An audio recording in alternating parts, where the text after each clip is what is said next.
Something just came to me in this dark wood that I'm in, and it said, "We are struggling for the right to survival, the right to live.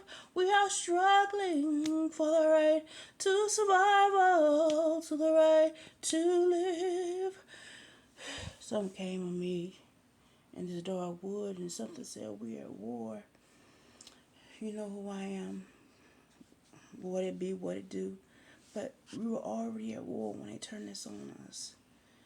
Now, when they turned it on me and all the world was seeing, we were already at war. And the war was not with guns, it was psychological warfare. It was invisible warfare, the things that are happening to us. And not only did we see it, is that they desensitize us to it. Even our children are worried of it. They're going on mass shooting sprees, getting guns where I don't know. But we are struggling for the right to survival. We have the right. I don't care who told you. I don't care what voices come from everywhere. I don't care what they call you. You have the right to survival. You have the right to live that is innate given to you by God. They have no right to take it. Brothers and sisters, we were at war when they turned this on us. And it just war. I just woke up and someone said, "Sherry, you were already at war when they turned it on you 15 years ago." 13 to 14, 15 years ago. How many years I cannot count now.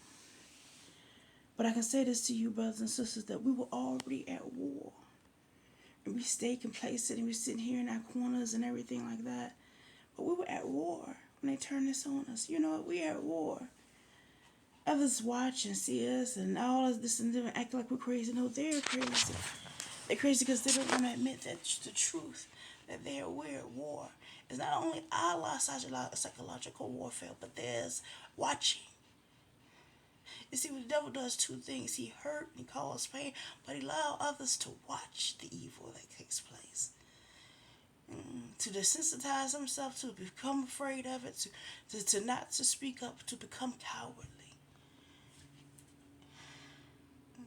I remember one of the warfares. I don't know when the wars. It was some wars. America is always at war, but they were talking about before they even took a shot. They were throwing pamphlets, releasing pamphlets in that area, saying how good the Americans were, how they were eating good food, and how their area was in famine and their leaders were starving them out.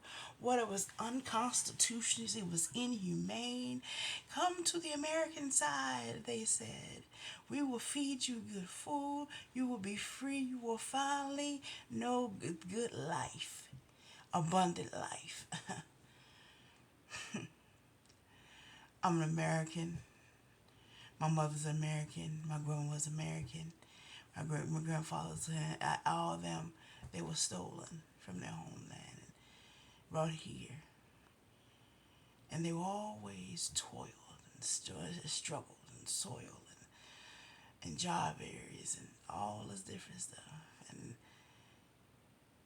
they have always been struggling for the right for survival. And they always say that come to America, it is the man, milk, and honey. For who? For who? Not for the electronic torture, Biggie. Not for the African American. Not for even the woman itself. I tell you this, brothers and sisters, all brothers and sisters who are oppressed. We are struggling for the right to survival. The right to live. Someone has put in their computer banks that we should suffer for what we do not know. They just said, roll on our backs, suffering. And we have suffered too many years. We have been barren too many years. Ask yourself, when is the last time you really had a friend? When is the last time you ever touched someone's hand for real? When is the last time that you have ever been out and been free from the yoke of this electronic torture, or the yoke of being a minority, or the yoke of slavery itself? Electronic torture is a control collar. is the control collar upon the slave. And that doesn't matter. That doesn't matter what color you are. If you knew what electronic torture was, and you have, if it has touched anyone, I don't care what color, race, gender, whatever, you know subjugation. You know slavery. You know the beating down and bowing down it does to the heart, the mind, and even to the very soul. They make life worthless and you worthless. I say this to you, brothers and sisters, all. You have the right to survival. You have the right to live. It was given to you by God, not given to you by any man. We were at war a long time ago. So it's upon us that we have this, what tools we use to war with.